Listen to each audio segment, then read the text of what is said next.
It's very disturbing how people can so easily turn a blind eye to animal cruelty when it comes to their food preferences.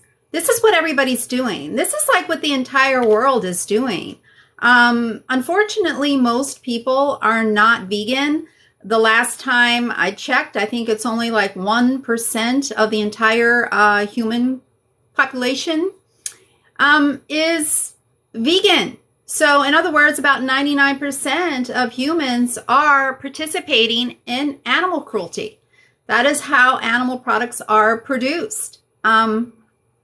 So, if you are against animal cruelty, you absolutely need to go vegan. Because if you're not vegan, you are funding some of the worst acts of animal cruelty taking place. This image behind me, this is a screenshot of an undercover investigation of a dairy farm, of a small family operated dairy farm here in South Florida. And you can see, it had just rained, Florida, especially in the summertime, very rainy. These calves are taken from those dairy cows. It's standard practice throughout the dairy industry worldwide that they're taking the calves off those dairy cows. Those dairy cows do not automatically produce milk. They have to be pregnant. So farmers forcibly impregnate them to get them pregnant, to get them to start lactating. When they give birth, their babies are taken from them, typically like right after birth. And put in little pens. Most of these calves taken from those dairy cows are kept in little tiny pens outside, meaning that when it rains, they're out there in the rain.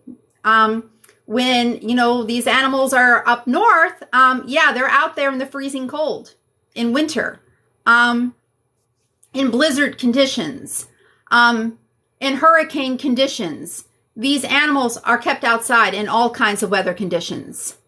And how you can think this is okay to do to an animal is beyond me. How you can think it's acceptable to steal babies from their mothers and keep them in little tiny pens and neglect them like this so you can have cream in your coffee and milk in your cereal and so you can eat some ice cream. It's ridiculous. It's ridiculous that people are funding this atrocity, turning a blind eye to it. It's bad enough you would turn a blind eye to any atrocity, but an atrocity that you are directly supporting, just to turn a blind eye and pretend like you have nothing to do with it, and then, to be telling vegans like I get so often, there's a war going on right now. Yeah, well, see, you are waging war against animals if you're not vegan, and this is a war you can very easily end. This war in Ukraine, just tell me how I can end that war. Yeah, tell me how I can do that. Tell me how I myself can just, end this war in Ukraine. Yeah, it's completely out of my hands.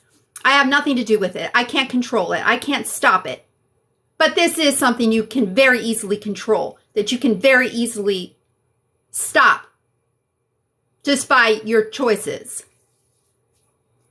But, people continue to just turn a blind eye and continue to pay people to do these awful things to animals. And this is what they're doing in the dairy industry. They're taking those calves off those dairy cows. Those dairy cows have to be pregnant. Dairy cows do not automatically produce milk. They have to be pregnant. And unless those dairy farms are doubling in size every year, they're not. They're not. That would be impossible. Yeah, something is happening to those calves being born to those dairy cows to keep them lactating. Like roughly once a year, they have to give birth to keep the milk flowing. What's happening to those babies? Well, the males are being sent off to slaughter. That's where veal comes from. Veal is a byproduct of the dairy industry. So those little male calves are killed so you can consume their food if you're a dairy consumer. And the females are used to replace their mothers because, dairy cows don't last very long. They can live over 20 years, but in the dairy industry, because of the abuse that they endure, how they're forced to produce like way more milk than they would naturally produce. They become spent by around 5 years of age. Again, they can live over 20 years, but typically around 5 years of age, these dairy cows become spent, meaning they can no longer produce enough milk to be profitable. So they are sent to slaughter. Yeah, so the female calves are used to replace their mothers. So they can be repeatedly, forcibly impregnated to have their babies stolen from them, have those babies killed if they're boys, and then they themselves are killed when they're no longer profitable. And that typically happens at a fraction of their natural lifespan. And yeah, for anybody to be defending this, that's really not kind. I mean, yeah, lack of empathy. That's not an admirable trait to possess. To actually think this is funny. To think, yum, good eating. Yeah, that's lack of empathy. People who lack empathy, yeah, they're typically not the kind of people you want to befriend. Because if they're so heartless towards animals, like, you know, I wouldn't be able to trust someone. I wouldn't be able to trust someone who has no empathy. You know, if you can't have empathy for an animal that you are literally, like, directly paying people to abuse,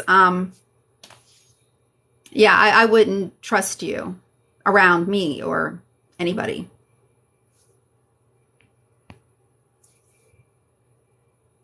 Now, there's nothing sustainable about animal agriculture. In fact, animal agriculture is so unsustainable that researchers at Oxford, after doing an extensive study of over 40,000 farms, just look up Joseph Poor's study, Poore. He and other researchers at Oxford University did an extensive study of over 40,000 farms and concluded that animal agriculture is so environmentally destructive, going vegan is the best way to save the planet. Not going vegetarian, not regenerative agriculture. Going vegan is the best way to save the planet. And that if the world went vegan, land totaling the size of Africa could be freed up, because that's how much land is used. A lot of land. It takes a lot more land to raise animals, to graze animals, to grow food for these animals that people eat. I'm obsessed? No, I just see this atrocity that's taking place, and I see that like everybody around me is literally funding this atrocity, and it just blows my mind. I'm not going to sit back and remain quiet while 30 million animals each and every day in the United States are being forced into slaughterhouses, and the planet is being destroyed in the process because animal agriculture is the leading cause of deforestation, species extinction, water pollution, water depletion, ocean dead zones, and climate change. And I'm certainly not going to sit back and keep quiet as my tax dollars are being used to, right now, round up wild American horses and take them off of public land so cattle can graze the land instead, so that cattle ranchers can maximize their profits. And I'm not going to remain silent as, you know, my tax dollars are being used to like literally kill millions of wild animals, you know, because they are a threat to livestock. You know, so they're killing millions of animals. Even in Australia, they're killing kangaroos by the millions each year because kangaroos compete with livestock for grazing land. And yeah, I'm not going to sit back and remain quiet while the planet's being destroyed and my tax dollars are being used to prop up this vile, disgusting industry that's literally taking down this planet, destroying the planet. And I'm not going to remain silent when I'm literally paying $25,000 a year, you know, between what my employer puts into the insurance, what I pay out of pocket for my husband and myself to be covered under insurance. It's like $25,000. Why is it so astronomical? Because people, all they want to do is shove their mouths with animal products. Animal products are very unhealthy. They're acidic, they're inflammatory, they're loaded with artery clogging fats and cholesterol. The more animal products you consume, the more risk you have of heart disease, cancer, diabetes, kidney disease, cerebrovascular disease. Even Parkinson's disease is linked to the fats and cholesterol in animal products. from the National Kidney Foundation, from the American Heart Association, from the American Institute for Cancer Research. They all state the more animal products you consume, the more risk you have of those very common and very deadly diseases. The less animal products you consume, the less risk you have of those diseases. And if you have any of those diseases, cancer, heart disease, kidney disease, a plant-based diet can help treat those diseases. From the American Institute for Cancer Research, a plant-based diet not only reduces your risk of many forms of cancer. If you have cancer, a plant-based diet can help fight it. From the National Kidney Foundation, not only does a plant-based diet help reduce your risk of kidney disease, if you have kidney disease, it can help slow the progression. A plant-based diet can literally help slow the progression of kidney disease. From the American Heart Association, a plant-based diet significantly reduces your risk of heart disease. If you have heart disease, a plant-based diet is the only diet known to reverse it. Just watch The Last Heart Attack with Dr. Sanjay Gupta. So it makes no sense. If you are against animal cruelty, you absolutely believe in being vegan. You actually believe in being vegan if you are against animal cruelty. That is what veganism is. It is a stance against animal cruelty. That is how you prove that you are against animal cruelty, is you go vegan and you stop funding animal cruelty. Because if you're not vegan, that's exactly what you're doing. You are funding animal cruelty. Even if you're a vegetarian. Yeah, if you're consuming dairy products, you're responsible for this. And maybe that's not your intention. I know nobody in their right mind has the intention of having baby animals stolen from their mothers and, killed so they can have their baby food in the form of, artery clogging, carcinogenic crap. I mean, I know that's not necessarily your intention, but that's what's happening. That's what they are doing. They're taking these babies off those dairy cows and putting them in these little pens and keeping them in all kinds of weather conditions. If it's storming outside, they're outside in the storm. Just like here. This was after a rainstorm here in Florida. And this little calf is literally in this tiny little pen, can barely move, and is forced to be on this ground that's saturated with water. And yeah, up north, yeah, what do you think happens in the wintertime when it's snowing, when there's a blizzard outside? They don't bring those animals into shelter. They have no shelter for those animals. They're out there in all kinds of weather conditions. I mean, look, when those floods happen, yeah, all the animals that drowned, a cow, you remember the cow in the tree? Do you remember the news report with the cow that was literally in a freaking tree? Because, torrential downpours flooded the land, and where do the cattle go? Where do they go? They have nowhere to go. They have to fend for themselves.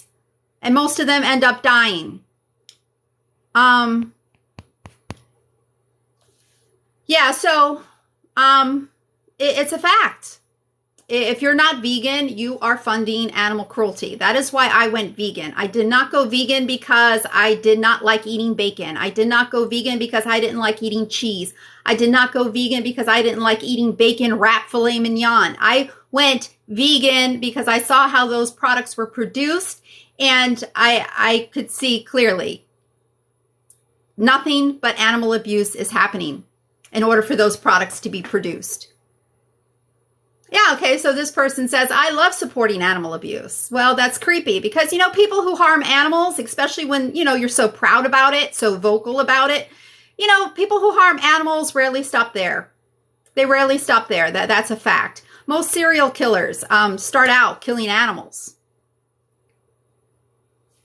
That's true. It's absolutely true. And the worst serial killer in Australian history, the real life Hannibal Lecter, was actually a woman. A woman who worked in a slaughterhouse. Surprise, surprise, surprise. Yeah, it was her dream. It was her dream to work in a slaughterhouse. Yeah, she literally got off killing animals. And then she started killing people.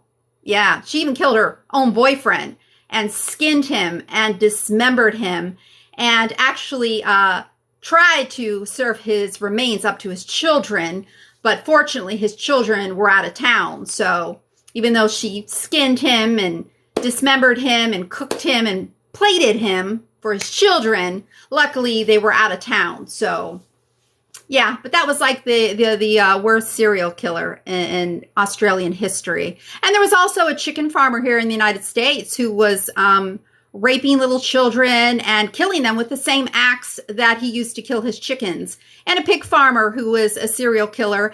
And he actually took his victims and ground them up and mixed them up with the pork. And yeah, that was sold in that small town on the store shelves at the grocery stores at that city where that serial killer / pig farmer lived. And yeah, then there was a trophy hunter that was also a serial killer. Yeah, and just watch Investigation Discovery. True stories. I find it amazing. Well, no, not really, actually. A lot of those stories, if you pay attention, what do they have in common? Like most of them, hunters. Yeah, killing their neighbors, killing their family members. Yeah, someone who could so easily kill an animal. Yeah, better watch out. See what they will do to you when you piss them off.